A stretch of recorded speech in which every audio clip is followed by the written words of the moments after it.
এক সময় যেখানে সাধারণ মানুষের প্রবেশ মানেই ছিল নিশ্চিত মৃত্যু, আজ আমরা ঢুকে পড়েছি সেই ফরবিডেন সিটি বা নিষিদ্ধ শহরে।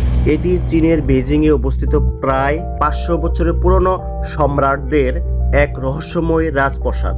1406 সালে নির্মাণ শুরু হওয়া এই প্রাসাদে মিং এবং চিং রাজবংশের টানা 24 জন সম্রাট ধারাবাহিকভাবে শাসন করেছেন। এর বিশালত্ব শুনলে আপনার মাথা ঘুরে যাবে। প্রায় 72 হেক্টর জুড়ে বিস্তৃত এই জায়গাটি, যা 100টি ফুটবল মাঠের সমান।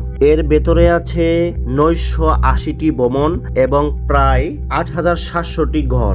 এই বিশাল এলাকা ঘুরে দেখার জন্য আমরা একটা বিশেষ প্যাকেজ নিয়েছি। আমাদের সাথে আছেন একজন স্থানীয় ইংরেজি ভাষী গাইড, যিনি পুরো ইতিহাসের সাথে আমাদের পরিচয় করিয়ে দেবেন। আর এই যে দেখছেন আমাদের সবার কানে একটা করে ওয়্যারলেস হেডফোন, উনি মাইকে যা বলবেন আমরা অনেক দূর থেকেও একদম স্পষ্ট শুনতে পাচ্ছি। About 1911 revolution.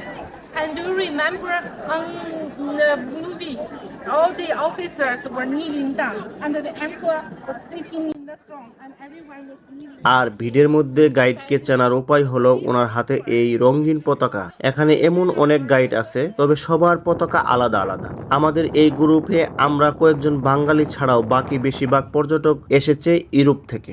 বন্ধুরা, জায়গাটা এতটাই বিশাল যে পুরোটা হেঁটে হেঁটে শেষ করতে আমাদের প্রায় 7 থেকে 8 ঘন্টার সময় লেগে যাবে। হাঁটতে হাঁটতে পা ব্যথা হয়ে যাচ্ছিল ঠিকই, কিন্তু চোখের সামনে যখন একের পর এক রাজকীয় প্রাসাদ খুলে যাচ্ছিল, তখন ক্লান্তি যেন নিমিষেই উদাও। মজার বিষয় হলো এই শিশুটি 4-5 ঘন্টা থেকে আমাদের সাথেই ক্লান্তিভাবে হেঁটে যাচ্ছে। কখনো দেখিনি তার বাবা তাকে কাঁধে বা কোলে নিতে, এবং কি এই শিশুটি শেষ পর্যন্ত আমাদের সাথে হাঁটবে। চীনা শিশুরা সত্যি অনেক শক্তিশালী, অনেক পাহাড়ে উঠতে দেখেছি আমাদের সাথে।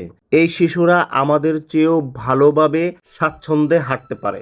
সবচেয়ে মজার ব্যাপার কি জানেন, পুরো প্রাসাদ জুড়ে কিছু মানুষকে দেখা গেল প্রাচীন চীনা রাজকীয় পোশাক পরে ঘুরে বেড়াচ্ছেন। কেউ সেজেছেন সম্রাট, কেউ বা সম্রাঙ্গী।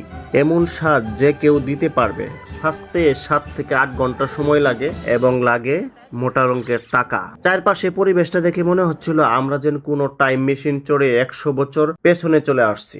এই সুযোগে আমরাও এই রানীদের সঙ্গে ছবি উঠে নিলাম। এগুলো টাচ করলে নাকি লাইফের উন্নতি হয়, এদের একটা ধারণা। এই পিতলের এইগুলো সবাই তার জন্য টাচ করে।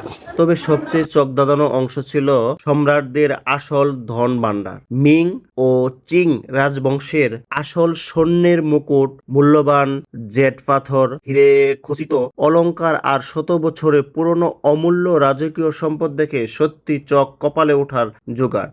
এক সময় যেখানে সাধারণ মানুষের প্রবেশ ছিল কঠোরভাবে নিষিদ্ধ, আজ সেখানে দাঁড়িয়ে ইতিহাসকে নিজের চোখে দেখার অনুভূতিটাই অন্যরকম। চীনের এই নিষিদ্ধ শহরের ভ্রমণ আপনাদের কেমন লাগলো অবশ্যই কমেন্টে জানাবেন। আর এমন রোমাঞ্চকর ভ্রমণের গল্প দেখতে ফলো করতে ভুলবেন না।